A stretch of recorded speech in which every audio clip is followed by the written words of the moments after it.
Eh bien, salut à toutes et à toutes, bienvenue pour la première vidéo de la chaîne, bienvenue aussi pour le premier épisode, peut-être l'épisode 0 de la nouvelle aventure suivie de 0, repartir à 0, comme vous, comme tout le monde.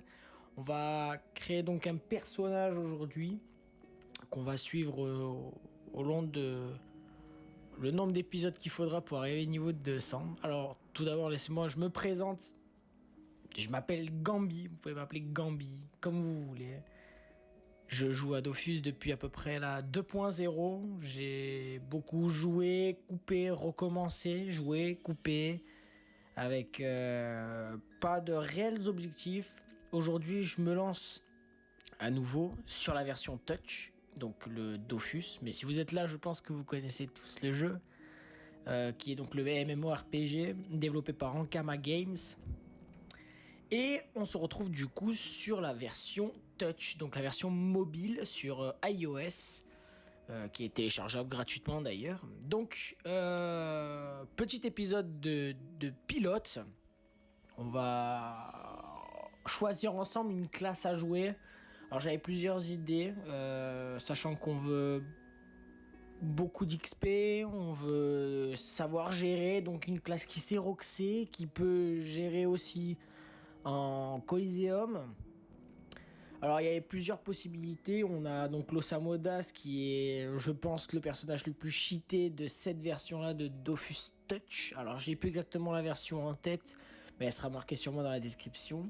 On a également le SRAM qui est très polyvalent, qui peut se jouer en PVM comme en PVP. PVM, c'est quand c'est bien joué, c'est très très fort. Ça solote quasiment des donjons du 1,50, 100 à 150, et puis ça peut se gérer aussi les donjons au THL. Enfin, c'est un vrai délire.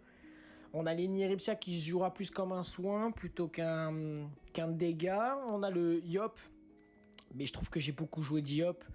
Après, ce sera une décision qu'on prendra ensemble, bien sûr. Mais le Yop, c'est une classe qu'on a revue, assez simple à jouer. Il faut un peu de technique, hein. On connaît beaucoup de Yop terre, feu. Très peu de Yop air quand même, mais pas mal de dégâts, surtout les Yop Dopu et compagnie. Les Kras sont pas très aimés en PVP. Mais ce qui est de PVM, c'est, je pense, la classe la plus viable, surtout pour du farming, avec la fameuse flèche explosive qu'on peut faire 2 fois. Je crois sur les versions PC, c'est plus qu'une fois par tour maintenant. Là, c'est nombre de relances par tour 2. Donc c'est surcheaté, un Kra feu, double explos, à moins 400 les deux. Ouais, ça peut OS rapidement beaucoup de monstres ou autres. On a l'éternel sacrieur également, qui est le tank de Dofus, hein, clairement, hein, qui tape et qui se fait taper mais qui récupère la vie. Si vous voulez faire vraiment vraiment du monocompte tout seul, sans guild, sans rien, très honnêtement, le sacrieur, c'est le personnage à jouer. Facile à jouer, monter terre au début, puis un petit peu basculer vers le haut. En tout cas, moi, je le jouerais plus haut dès le début pour la dissolution, et puis littéralement se jeter dans la gueule des monstres. Bon, à voir. On a le Feka qui j'ai joué 2-3 fois déjà dans mon expérience Dofus, qui est sympa, mais ça reste quand même un personnage qui peut roxer, mais plus un personnage de retrait protection. On a Lenutroph qui est un personnage que j'aime pas particulièrement, malgré que son système de drop un peu plus intéressant, et que la prospection comme je l'ai dit, est intéressant. Mais c'est pas un personnage qui m'attire tant que ça. Contrairement à l'Ekaflip, la pièce d'Ekaflip, qui est l'une des classes, je pense, les plus cheatées aussi, hein, de Dofus Touch actuellement. Sur cette version, c'est un vrai délire. On peut le jouer tous les éléments du jeu possibles, également multi-éléments. Enfin, c'est vraiment ce qui se fait de mieux dans le Rox avec je pense le Yop, mais j'ai vu des dégâts incroyables sur des persos en PVP, des Ekaflip surtout. Je pensais partir sur un Ekaflip. Après, c'est une classe qu'on voit beaucoup, qu'on joue beaucoup.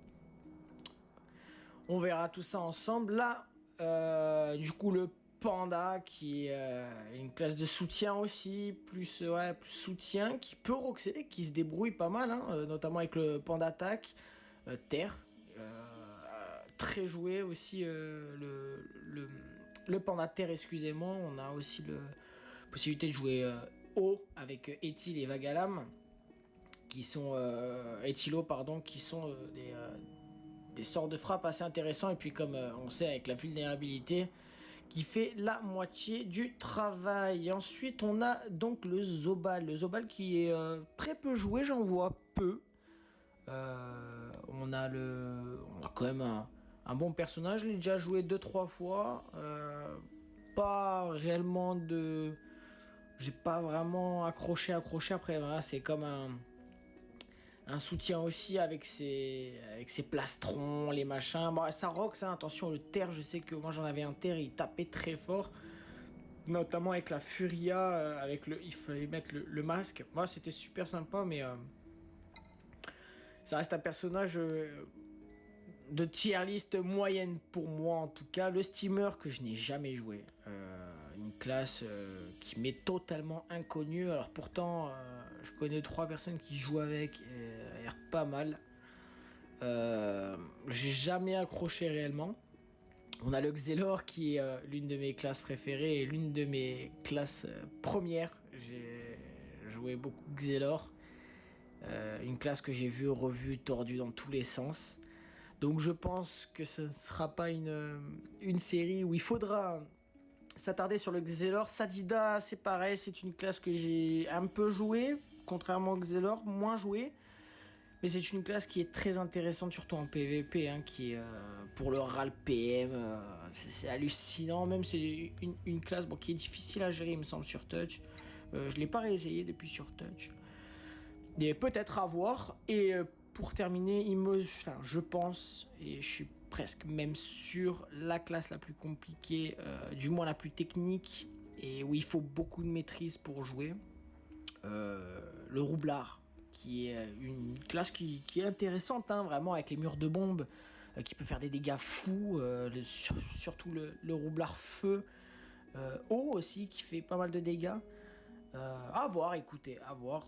En tout cas, si moi, mon petit favori, ça serait plus partir sur un Eka Flip pour avoir pas mal de dégâts et puis surtout parce qu'au début ça va être compliqué, il va falloir se trouver des groupes de combat pour XP correctement pour les donjons. Ensuite, bon, je pense qu'on arrivera à faire une guilde ou autre, mais pour le début ça va être un peu tendu. Donc je pense que l'Eka, c'est celui qui roxe le mieux et surtout qui tape le plus de fois un tour au bas niveau, parce que le Krat tape une fois, le Yop non, peut-être 2.